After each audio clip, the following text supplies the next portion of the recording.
प्रधानमंत्री खड़ा होकर बोल रहा है कि चुनाव के बाद भी मैं ही बताऊंगा, तो क्या वो ये मानेगा कि इस देश में चुनाव फेयर है? क्या वो मानेगा कि ये लोकतंत्र है? राजाशाही या तानाशाही नहीं है। 2024 के बाद नरेंद्र मोदी जी भी हो सकते हैं, राहुल गांधी जी भी हो सकते हैं, कोई और भी हो सकता है। जयशाही कौन है वो? क्या क्रिकेटर है, IAS है, MBA है? कुछ नहीं, केवल पिताजी उनके मोदी जी के परम मित्र गृह मंत्री अमित शाह जी है।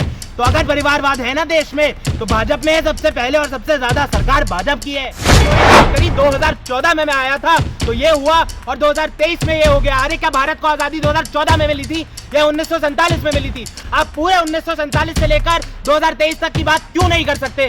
और उसमें भी वो क्या करते हैं भाषण में, राहुल गांधी ने ये कर दिया, गांधी परिवार ने ये कर दिया। मोदी जी एक ऐसे नेता है हमारे कि उन्हें हर चीज एक पॉलिटिकल रैली और पॉलिटिकल स्पीच का माध्यम दिखता है कि अगर नो कॉन्फिडेंस मोशन संसद में उनके खिलाफ खड़ा हो जाए तो वो वहां पर भी अपनी पॉलिटिकल स्पीच दे देंगे।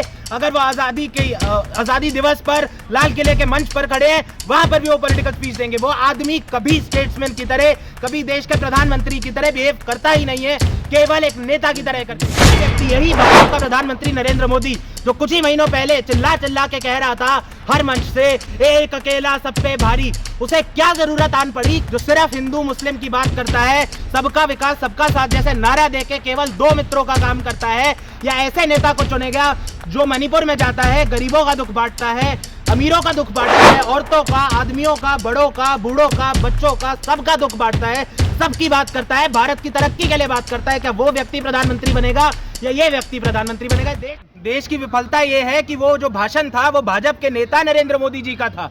देश की आजादी को 77 साल होने को है, 76 साल हो गए हैं देश की आजादी को। उन्हें बात करनी चाहिए थी कि किस तरीके से स्वतंत्रता सेनानियों ने इस देश को आजादी दिलाई, किस तरीके से एक राजशाही में से निकल के ये देश एक लोकतंत्र बना, डेमोक्रेसी बना, लोकतंत्र बना, और जनहित में कितने काम करे गए, जनता का क्या उद्धार करा गया, पिछले प्रधानमंत्रियों ने क्या करा, नेहरू जी ने क्या करा, अटल जी ने क्या करा। लेकिन भाजपा के प्रधानमंत्री, जो भाजपा के केवल नेता की तरह अपने आप को समझते हैं, नरेंद्र मोदी जी, उन्होंने क्या बात करी? उन्होंने बात करी 2014 में मैं आया था तो ये हुआ, और 2023 में ये हो गया। अरे क्या भारत को आजादी 2014 में मिली थी या 1947 में मिली थी? आप पूरे 1947 से लेकर 2023 तक की बात क्यों नहीं कर सकते?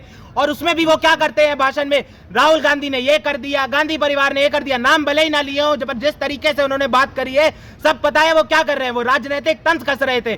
बात यह है, मोदी जी जो एक ऐसे नेता है हमारे कि उन्हें हर चीज एक पॉलिटिकल रैली और पॉलिटिकल स्पीच का माध्यम दिखता है कि अगर नो कॉन्फिडेंस मोशन संसद में उनके खिलाफ खड़ा हो जाए तो वो वहां पर भी अपनी पॉलिटिकल स्पीच दे देंगे। अगर वो आजादी दिवस पर लाल किले के मंच पर खड़े हैं, वहां पर भी वो पॉलिटिकल स्पीच देंगे। वो आदमी कभी स्टेट्समैन की तरह, कभी देश के प्रधानमंत्री की तरह बिहेव करता ही नहीं है, केवल एक नेता की तरह करते हैं। और उसमें क्या बताते हैं देश को कि देश के सबसे बड़े जो 3 ईवल हैं वो है करप्शन, परिवारवाद, और तीसरा उन्होंने क्या बताया था, तुष्टीकरण। परिवारवाद माने डायनेस्टी। अब मैं इस पे आता हूं एक एक करके। करप्शन बिल्कुल देश का बहुत बड़ा ईवल है, सारे कांग्रेस के कार्यकर्ता, मैं खुद, आप सब मानेंगे। लेकिन जब देवेंद्र फडणवीस जी 2014 से 19 महाराष्ट्र के मुख्यमंत्री रहे भाजपा के, वो अजीत पवार जी के लिए क्या बोलते थे? भ्रष्ट नेता है सबसे बड़े देश के, जब हमारी सरकार आएगी तो जेल में चक्की पीसेंगे। अब कहां बैठे अजीत पवार जी? जेल में चक्की पीस रहे हैं, या उन्हीं देवेंद्र फडणवीस जी के साथ भाजपा शासित सरकार में उप मुख्यमंत्री बन के बैठे हैं? तो करप्शन अगर साफ करनी है तो अपनी वहां से साफ करिए आप पहले। फिर ये बात करते हैं डायनेस्टी की। सबको पता है जब नरेंद्र मोदी जी बात करते हैं डायनेस्टी की तो वो राहुल गांधी पे तंज कसना चाह रहे हैं। लेकिन आपके सारे दर्शकों को ये जानने की जरूरत है, याद रखने की जरूरत है कि नेहरू जी कोई पर्चे पे नाम नहीं लिख के चले गए थे कि एक मेरा वंशज आएगा, राहुल गांधी, वो अमेठी जीतेगा, ये जीतेगा। 2004, 2009, 2014, 2019 के सारे लोकसभा के चुनाव राहुल गांधी अपने बल पे जीते हैं। और देखिए उस आदमी की पॉपुलैरिटी की, जब वो उत्तर प्रदेश के अमेठी में खड़ा होता है तब भी जीतता है, और केरला के वायनाड में खड़ा होता है तब भी जीतता है। वहां के लोग उसे चुन के बेचते हैं। ये कोई परिवारवाद नहीं होता। परिवारवाद बताता हूं क्या होता है। पीयूष गोयल जी कौन से सदन में बैठते हैं संसद के? राज्यसभा में, क्योंकि जीत नहीं पाते लोकसभा में इलेक्शन, जनता का मत हासिल नहीं कर पाते। क्यों है पीयूष गोयल जी आज की डेट में भारत सरकार के मंत्री? क्योंकि उनके पिताजी भारत सरकार के बहुत बड़े नेता थे। अनुराग सिंह ठाकुर जी जो यहीं पर पास में खड़े होकर क्या बोलते थे, गोली मारो सालों को, केंद्रीय मंत्री होते हुए उनका प्रमोशन करके कैबिनेट में डाल दिया, आज भी केंद्रीय मंत्री हैं। कौन थे उनके पिताजी? हिमाचल के मुख्यमंत्री थे। जयशाह जी कौन है वो? क्या क्रिकेटर है, IAS है, MBA है? कुछ नहीं, केवल पिताजी उनके मोदी जी के परम मित्र गृह मंत्री अमित शाह जी है। तो अगर परिवारवाद है ना देश में, तो भाजपा में है सबसे पहले, और सबसे ज्यादा सरकार भाजपा की है, उन्हें हटाइए ना। तीसरी बात करते हैं ये तुष्टिकरण की, इंग्लिश में अपीजमेंट। क्या बोलना चाह रहे हैं? इसके लिए एक शब्द होता है डॉग विस्लिंग। अगर आप सीधे से कुछ ना कह पाओ ना, तो इधर उधर करके बोल देना, क्योंकि उन्हें पता है ये तो बोल नहीं सकते कि मुसलमानों को मैं जीने नहीं दूंगा इस देश में, कानूनन अपराध हो जाएगा, तो इधर उधर करके बोल दो कि तुष्टिकरण हो रहा है। क्यों बोलते हैं वो ऐसा? क्योंकि वो देश के 80% हिंदुओं के मन में ये संदेह भरना चाहते हैं कि इस देश के जो 14% मुसलमान हैं वो तुम पे भारी हो जाएंगे, उन्हें तुमसे ज्यादा मिला है, इसीलिए उन्हें दबाने की जरूरत है। पर देश की सच्चाई क्या है? देश की सच्चाई ये है कि आज की डेट में देश का मुसलमान जो है वो आर्थिक और सामाजिक, इकोनॉमिक एंड सोशल बेसिस पे एक आम हिंदू से पीछे है। मुसलमान इस देश का एक पिछड़ा नागरिक है। उसमें कांग्रेस की सरकारों की भी विफलता है, भाजपा की सरकारों की भी विफलता है, लेकिन फर्क एक है, जब कांग्रेस की सरकारें होती हैं तो वो हिंदू और मुसलमान दोनों की बात करते हैं, दोनों को आगे बढ़ाने की कोशिश करते हैं। लेकिन भाजपा की जब सरकार होती है तो वो नारे तो दे देते हैं सबका साथ सबका विकास, लेकिन काम सिर्फ दो मित्रों का करते हैं, बात सिर्फ हिंदू वर्ग की करते हैं, मुसलमानों की बात नहीं करते। तो ये जो तुष्टिकरण जैसे शब्द प्रधानमंत्री प्रयोग में लाना चाह रहे हैं वो सिर्फ देश के हिंदुओं को भड़काने के लिए है। और आप देखिए इस देश की आयरनी, इस देश के अनफॉर्चुनेट कितना चीज है ये, कितना बुरा है ये देश के लिए कि जिस आजादी के आंदोलन में हिंदू, मुसलमान, क्रिश्चियन, जैन, सरदार सब मिलके लड़े, सबने मिलके देश को आजादी दिलाई, सबने मिलके देश को बनाया, निर्माण करा। हमारे देश एक ऐसा देश है जिसमें हिंदू और मुसलमान और सरदार, जैन, इस सारे धर्मों के लोग बड़े बड़े पदों तक पहुंचे हैं, भारत सरकार के मंत्री बने हैं, मुख्यमंत्री बने हैं, प्रधानमंत्री बने हैं, राष्ट्रपति बने हैं। लेकिन ये जो प्रधानमंत्री है ये नहीं चाहता कि ऐसा हो, ये चाहता है केवल एक ही वर्ग सत्ता में रहे, इसीलिए केवल उसी वर्ग को टारगेट करते हैं। लाल किले से मोदी जी ने ये भी कहा कि 24 में फिर आऊंगा, इसी लाल किले से वीर गाथा कहूंगा। और अभद्रता है ये, अभद्रता। आप एक चीज सोचिए, ये क्या कहते हैं, देश के बाहर देश का नाम हो रहा है। अगर आप देश के बाहर रहने वाले एक पॉलिटिकल एनालिस्ट है या पॉलिटिशियन है या सोशल साइंटिस्ट है और आप देखेंगे कि एक देश का प्रधानमंत्री खड़ा होकर बोल रहा है कि चुनाव के बाद भी मैं ही बताऊंगा, तो क्या वो ये मानेगा कि इस देश में चुनाव फेयर है? क्या वो मानेगा कि ये लोकतंत्र है? राजाशाही या तानाशाही नहीं है। 2024 के बाद नरेंद्र मोदी जी भी हो सकते हैं, राहुल गांधी जी भी हो सकते हैं, कोई और भी हो सकता है। और देश के एक लोग, कॉन्फिडेंस नहीं है, ये अभद्रता है, ये अहंकार है। अगर 2024 के चुनाव में कोई और व्यक्ति चुन के आता है तो क्या ये उसे प्रधानमंत्री की कुर्सी पे बैठने से रोक देंगे? प्रधानमंत्री का अगर इनमें शिष्टाचार होता ना, अगर ये सिर्फ केवल एक राजनीतिक नेता की तरह बात ना कर रहे होते, तो ये बोलते कि 2024 में शायद मैं हूं, शायद कोई और हो, लेकिन जो भी होगा देश का काम करेगा। पर ये सब नहीं बोलेंगे। आखिर इतना विश्वास कैसे है प्रधानमंत्री जी को कि वो फिर दोबारा इस लाल किले से संबोधित करेंगे? ये अहंकार है, विश्वास नहीं है।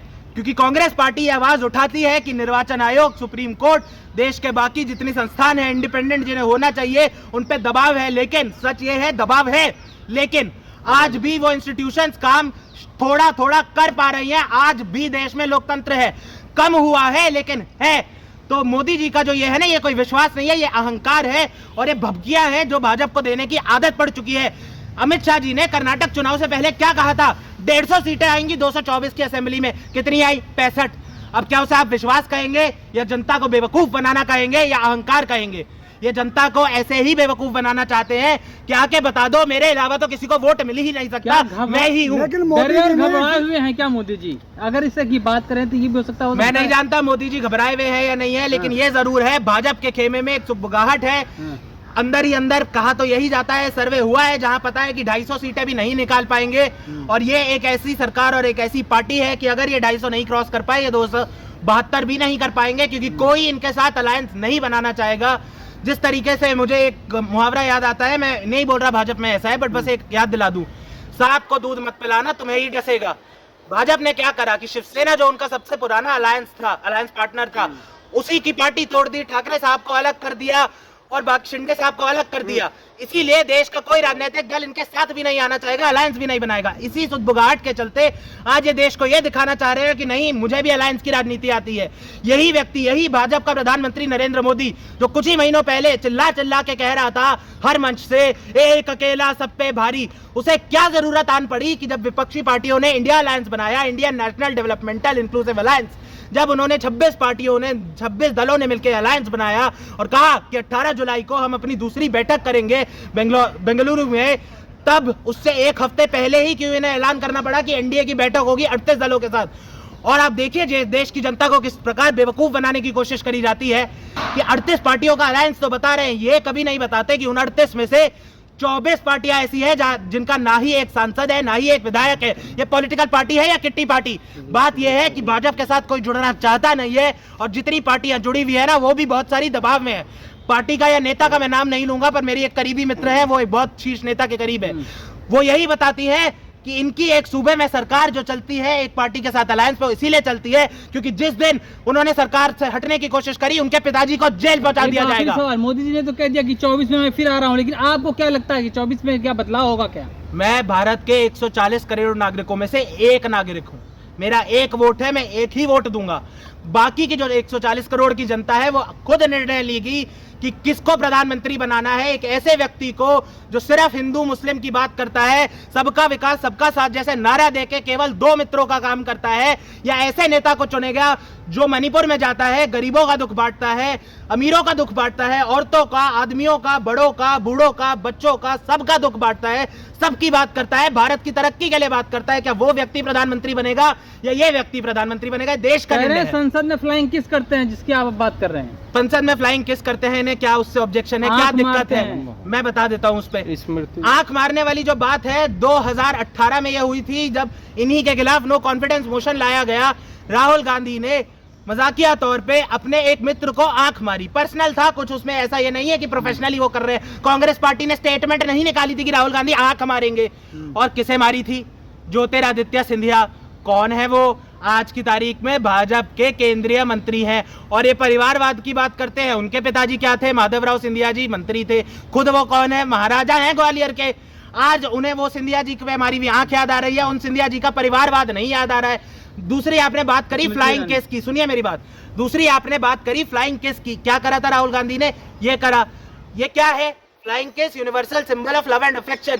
ऐसे जो ये जेस्चर है, ये बोरिस जॉनसन यूके के जो प्रधानमंत्री थे, डोनाल्ड ट्रंप जो अमेरिका के राष्ट्रपति थे, इमैनुअल मैक्रोन जो फ्रांस के प्रेसिडेंट थे हैं, और शिवराज सिंह चौहान जी जिन्हें प्यार से लोग मामा जी कहते हैं, भाजपा के मुख्यमंत्री हैं मध्य प्रदेश सूबे के, वो भी ये कर चुके हैं। और राहुल गांधी खुद भारत जोड़ो यात्रा में सैकड़ों दफा ये कर चुके हैं, लाखों की जनता को, जिसमें दसियों हजारों महिलाएं थी, लेकिन किसी ने भी कंप्लेन नहीं करी। क्यों नहीं करी? क्योंकि उन्हें पता है कि ये आदमी केवल प्यार, लव, अफेक्शन, परिवार के लिए खड़ा होता है। ये आदमी कोई परिवारवाद का नुमाइंदा नहीं है, परिवार का और प्यार का नुमाइंदा है। सबने समझा कि उसमें कोई वल्गैरिटी नहीं थी, लेकिन स्मृति ईरानी जी शायद एक ऐसी, क्योंकि सास भी कभी बहू थी की एक्टर थी भैया, इतने सालों काम करा है, सारा दिन तो उस सीरियल में कलेश ही चलता था, तो शायद उनकी सोच, मानसिकता ही ऐसी हो गई है कि अगर कोई व्यक्ति एक प्यार की निशानी फैला रहा है, जो प्यार प्लेटोनिक भी हो सकता है, मैं अपने दोस्तों से, आपसे, मित्रों से, अपने टीचरों से कर सकता हूं, उन्हें लग रहा है ये कुछ वल्गर है, जैसे मुझे छेड़ दिया, लिखी हुई शिकायत दे रही हैं। ये दिखाता है कि आज की तारीख में भाजपा के नेताओं द्वारा संसद का आचरण कितना अभद्र हो चुका है कि एक प्यार की निशानी को एक वल्गर चीज जैसा दिखाया जा रहा है, एक घटिया चीज जैसा दिखाया जा रहा है।